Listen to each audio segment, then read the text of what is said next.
شروع اللہ کے نام سے جو بڑا مہربان اور نہایت رحم والا ہے۔ حضرت امام علی علیہ السلام نے فرمایا،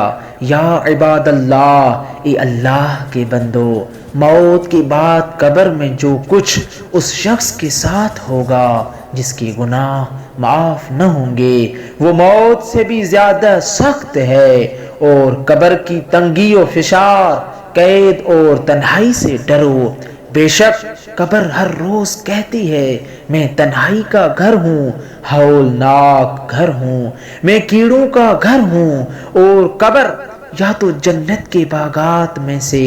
ایک باغ ہے یا آگ کے گڑھوں میں سے ایک گڑھا۔ یہاں تک کہ آپ علیہ السلام نے فرمایا کہ بے شک قبر کی وہ زندگی جس سے اللہ تعالیٰ نے اپنے دشمن کو عذاب قبر سے یاد کیا ہے، وہ یہ ہے کہ وہ کافر پر 99 اژدہے اس کی قبر میں مسلط کرے گا، جو اس کے گوشت کو نوچ لیں گے اور اس کی ہڈیوں کو توڑ ڈالیں گے، اور قیامت تک اسی طرح بار بار کرتے رہیں گے۔ اگر ان میں سے ایک اژدہا بھی زمین کی طرف سانس لے ڈالے تو زمین پر کوئی سبزہ نہ اگنے پائے۔ اے اللہ کے بندو، تمہارے نفس کمزور اور تمہارے جسم نازک ہیں، جن کے لیے ایک کمزور ترین اژدہا بھی کافی ہے۔